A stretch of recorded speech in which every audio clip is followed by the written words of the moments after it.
XVIII. The Clue Leads to London. It was indeed Portia. Seeing that she was discovered, she sprang from the bed and faced Giles with a sullen, defiant look on her freckled face. Still standing in the strong light which poured in through the window, Ware looked at the girl satirically. "You are a very clever mimic, Miss Franklin," said he, "but you rather forgot yourself in that last speech. Anne is of too sensitive a nature to have explained herself with such a wealth of detail." "You were deceived at first," grumbled Portia, rocking herself. "Only for a moment," replied Giles. "And now I should like to know the meaning of this masquerade." "I also," cried Franklin in his turn. He was staring at his daughter with a look of profound amazement. "Where is Anne, you wretched girl?" "She has run away." "Run away!" exclaimed the men simultaneously.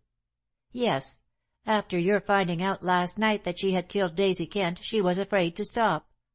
She knew that you hated her father, and thought you might hand her over to the police. Last night she told me so, and said she would run away. I love Anne, and I let her do as she liked. It was I who let her out," ended Portia defiantly. "Anne should not have so mistrusted me," cried Franklin, much perturbed. "Surely I always protected her, and treated her well." "Ah, but you didn't know till last night that she was guilty." "No, but for all that," began Franklin, only to break off. "Where has she gone?" he demanded angrily. "I don't know. She had some money, and took a small black bag with her. She said when she got settled she would write here and let me know where she was, on condition that I did not tell you." "She has every reason to. Poor miserable girl! To be an outcast, and now to leave her only refuge." He sighed and shook his head. Giles all the time had been watching Portia, whose face bore an expression of obstinacy worthy of a mule. "Did this scheme for Anne's departure include the masquerade you have indulged in?" "It is my own idea," she retorted defiantly. "Anne wished to get away without my father knowing, so I stopped in her room and pretended to be Anne. The servants were deceived, as I knew exactly how to imitate her voice. I pulled down the blind so that no one should see who I was. Only you could have guessed the truth." "How is that?" "Because you love her." Giles thought this a strange speech for the heavy-looking girl to make. "Is that an original remark on your part?" he asked. "No," she confessed candidly. "I suggested to Anne that I should pass myself off as her, and so give her a longer time to get away.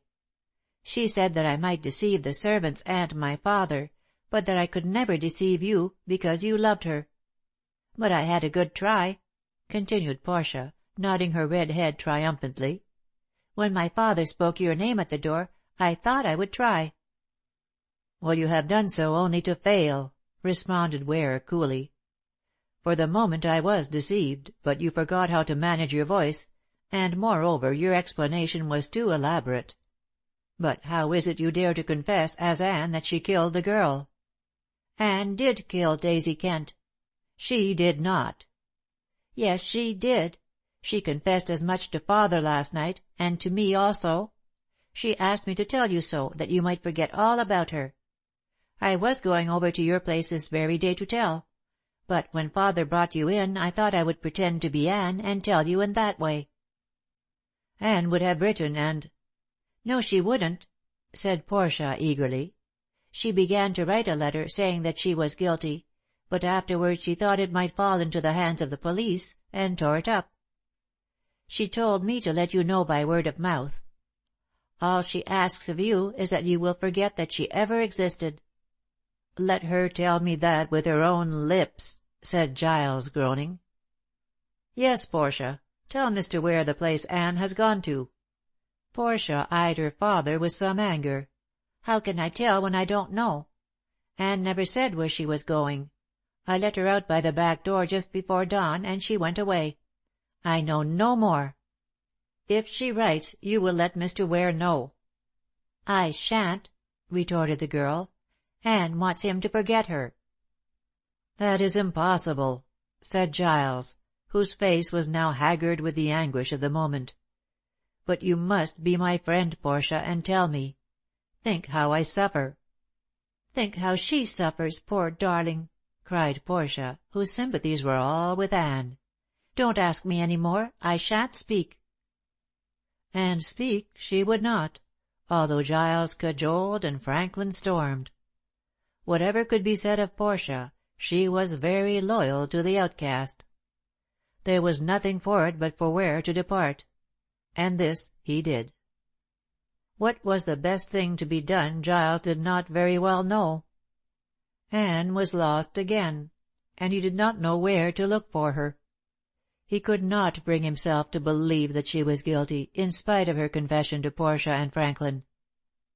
"It's that blackguard of a father of hers over again," he thought, as he tramped moodily through the Priory Park.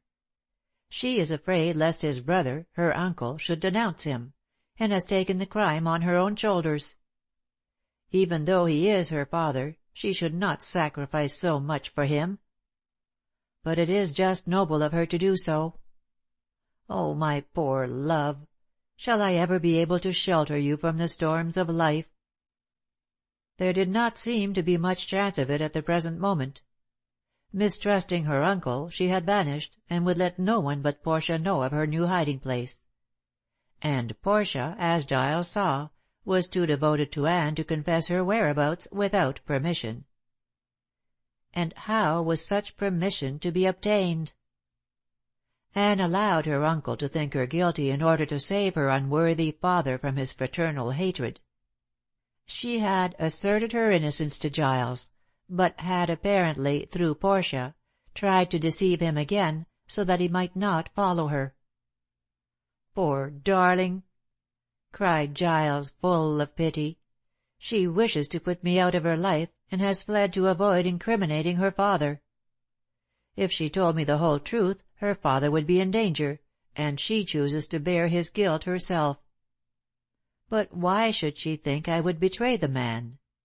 Bad as he is, I should screen him for her dear sake. Oh," Giles stopped, and looked up appealingly to the hot blue sky. "If I only knew where she was to be found!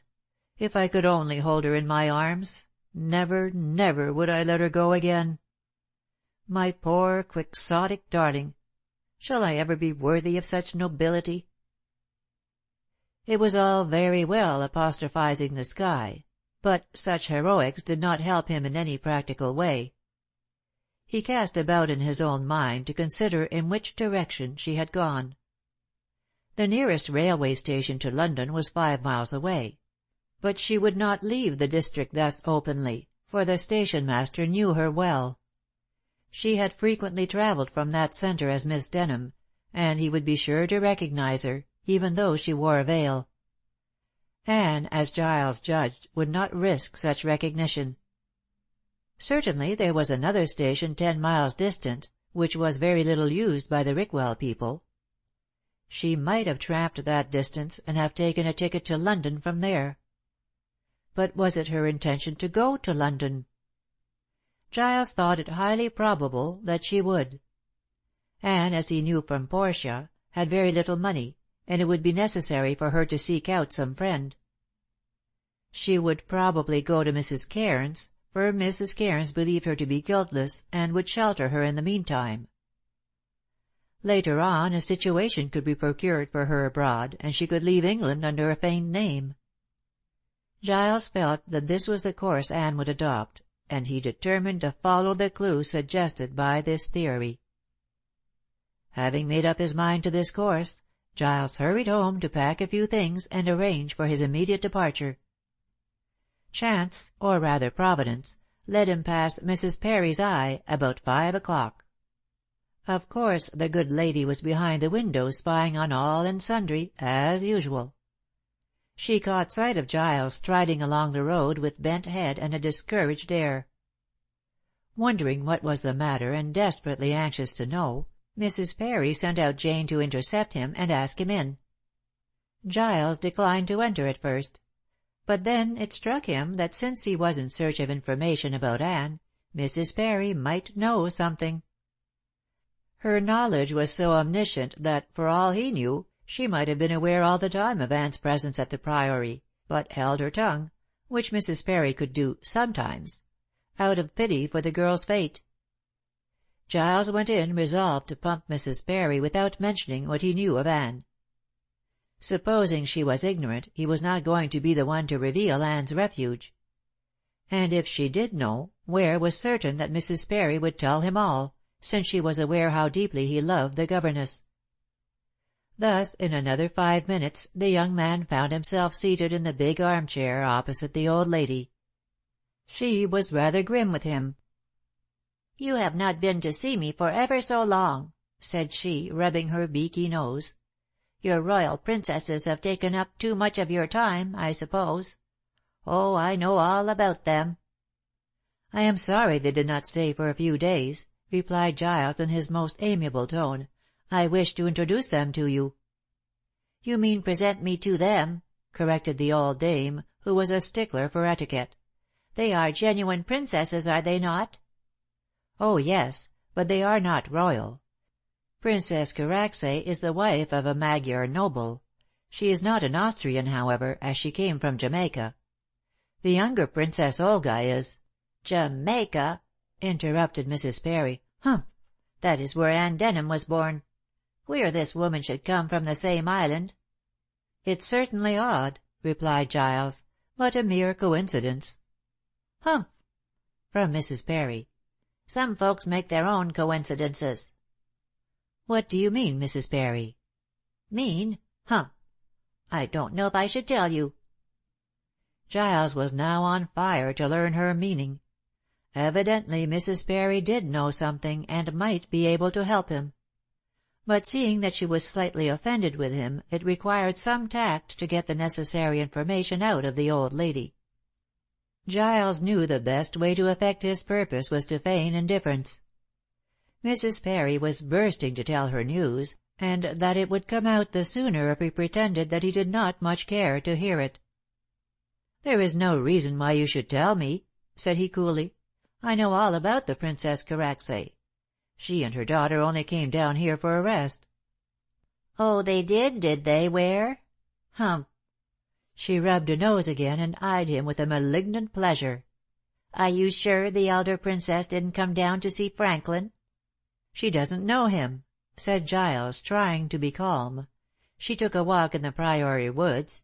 I suppose that is how the mistake—" "I don't make mistakes," retorted Mrs. Perry with a snort. "I know a new gardener who is employed at the Priory. He told Jane, who told me, that Princess Karacsay, the mother, called on Franklin the other morning and entered the house. She was with him for over an hour. He came to the door to see her off. The gardener was attending to some shrubs near at hand. He could not hear what they said to one another, but he declares that Franklin was as pale as a sheet." Queer, thought Giles, remembering how the elder lady had denied all knowledge of the man. However, he did not make this remark to Mrs. Perry. "Well, there's nothing in that," said he aloud. "Franklin lived in Italy for many years. He may have met the Princess there." "True enough." Mrs. Perry was rather discomfited. "There may be nothing in it, and Franklin seems to be decent enough in his life, though a bit of a recluse. I've nothing to say against the man." Giles thought that this was rather fortunate for Franklin, seeing that Mrs. Perry's tongue was so dangerous. If she ever came to know of his brother Walter, and of the relations between him and George, she would be sure to make mischief. He thought it prudent to say nothing. The less revealed to the good lady the better. However, this attitude did not prevent Ware from trying to learn what Mrs. Perry had discovered with regard to the two princesses. She told him an interesting detail without being urged. "Last night about 9, I saw one of them out for a walk." "Princess Olga?" questioned Giles. Mrs. Perry nodded. "If she is the younger of the two, she is not a bad-looking girl, Ware. She passed my window and went on to look at the church. Rather a strange hour to look at a church." Giles started. It was about that hour that he had been talking to Anne, and shortly afterwards she had heard the footsteps and had fled. He now believed that Olga must have overheard a portion of their conversation. It was her footsteps which they had heard retreating.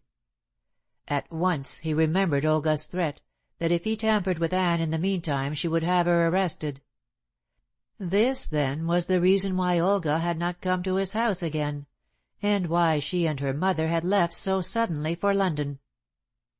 He wondered if the elder princess knew about Anne, and was assisting her daughter to get the poor girl into the hands of the law. Giles turned pale. "What's the matter, Ware?"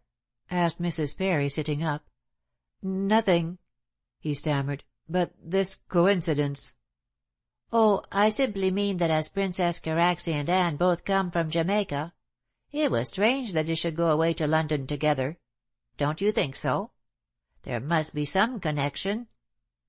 Giles started to his feet. "Anne," he said loudly, "do you know that Anne is here?" "She was here," said Mrs. Parry with a gratified chuckle, "but where she has been hiding is more than I know. However, I am certain it was Anne I saw this morning on the moor. She was veiled and dressed quietly. But I knew her walk and the turn of her head." "You must be mistaken," said Giles, perplexed. "Indeed I'm not. Trust one woman to know another, however she may disguise herself. I tell you Anne Denham has been here in hiding. I don't believe she left the neighborhood after all. I wonder who took her in," muttered Mrs. Parry, rubbing her nose as usual. "I must find that out." "But what do you mean by saying Anne went to London with the—" "I can believe my own eyes and ears, I suppose," snapped the good lady. "I was out at 7 o'clock taking a walk. I always do get up early in summer. That is how I keep my health. I have no patience with those who lie in bed and—" "But what did you see?" "Don't you be impatient, Ware. I want you to find Anne, as I believe she is guiltless and has suffered a lot unjustly. While you have been on a wild goose chase she has been here all the time. If I had only known I should have told you, but I didn't. Worse luck." "I know you are my friend," said Giles, pressing her hand, "and you can help me by saying where Anne has gone to." "Oh, my good man, you must find that out for yourself. I believe she has gone to London with those princesses of yours. At least that fool of a Morris said they left his inn this morning early to go to London. They drove to the Westbury station. That is the one we hardly ever use down here. The Barnham station is the nearest." "Yes, yes. The Westbury is 10 miles away. You go across the moor." "My good Ware, have I lived all these years in this place without knowing it as well as I know my own nose? Hold your tongue, or I'll tell you nothing. The coachman who drove these princesses of yours," Mrs. Parry always used this phrase disdainfully, "is a new man. Morris hired him from Chelmsford, and he does not know Anne, luckily for her. If it had been the old coachman she might have been in jail by this time. Well, as I say, I was on the moor, and saw the carriage coming along. I didn't know that those princesses were in it till one of them, the younger, got out and stood by the roadside. I was close at hand, and hidden by a gorse bush. She whistled. I tell you, Ware, she whistled. What manners these foreigners have! 3 times she whistled. Then someone rose from behind another bush and walked quickly to the carriage. It was Anne." "Oh, don't tell me it wasn't," cried Mrs. Parry, vigorously shaking her head. "I knew her walk and the turn of her head. Trust me for knowing her amongst 1,000. Anne Denham it was, and none other."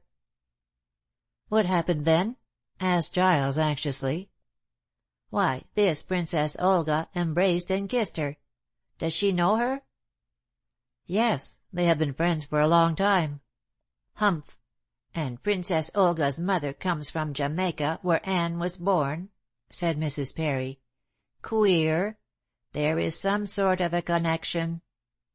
"You are too suspicious, Mrs. Parry." "All the better. But I can see through a stone wall. Believe me, Ware, that if there isn't some connection between those two, I am a Dutchwoman. However, Anne got into the carriage, and it drove away."